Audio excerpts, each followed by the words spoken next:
ఆంధ్రప్రదేశ్లో కూటమి ప్రభుత్వం అయితే కొత్తగా పింఛన్లు ఎదురు చూస్తున్న వారికి అయితే పెద్ద అప్డేట్ ఇచ్చిందండి.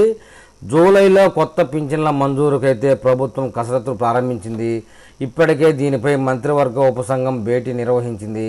ఈ వారంలో మరోసారి సమావేశమై కొత్త పింఛన్ల మంజూరుపై ప్రభుత్వానికి నివేదిక ఇవ్వనుందట. మొత్తం మీద 6 లక్షల దరఖాస్తులు వస్తాయని అంచనా వేస్తున్నారు. దానికోసంగా అదనపు భారం నెలకి 250 కోట్లు ఉండనున్నట్లుగా చెప్తా ఉన్నారు. కొత్తగా వివిధ కేటగిరీల కింద 6 లక్షల వరకు దరఖాస్తులు వస్తాయని గ్రామీణ పేదరిక నిర్మూలన సొసైటీ అధికారులు ప్రాథమికంగా అంచనా వేశారండి. ప్రస్తుతం అయితే 63,32,000 మందికి పింఛన్ కోసం ప్రస్తుతానికి 2,722 కోట్లు వెచ్చిస్తున్నారు. కొత్త పింఛన్లకు నెలకు 250 కోట్ల అదనపు భారం పడనుందని వైకాపా ప్రభుత్వం విషయంలో ఎన్నికల నాటికి 2,03,000 దరఖాస్తులు పెండింగ్లో పెట్టి వెళ్ళారని చెప్తా ఉన్నారు.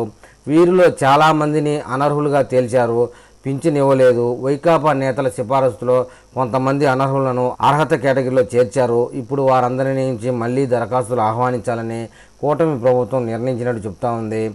వైకాపా ప్రభుత్వంలో దివ్యాంగుల కేటగిరీలో బోగస్ సదరం ధృవీకరణ పత్రాలు ఇబ్బడి ముబ్బడిగా జారీ అయ్యాయి.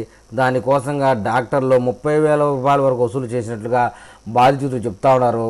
కూటమి ప్రభుత్వం పింఛన్లను కొత్తగా మంజూరుకు ముందే వాటిని అసైన్మెంట్ చేయాలని నిర్ణయం తీసుకుంది.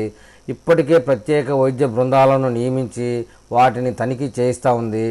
అయితే 89,000 మందికి కొత్తగా స్పాజ్ పింఛన్లు ఇవ్వబోతున్నారు. కుటుంబంలో పింఛన్ తీసుకుంటున్న భర్త మరణిస్తే ఆయన భార్యకు జాప్యం లేకుండా పింఛన్ అందించేందుకు ప్రభుత్వం సన్నద్ధమైంది. 2023 డిసెంబర్ 1 నుంచే స్పాజ్ కేటగిరీ పింఛన్లు మంజూరు చేయాలని నిర్ణయించిందండి.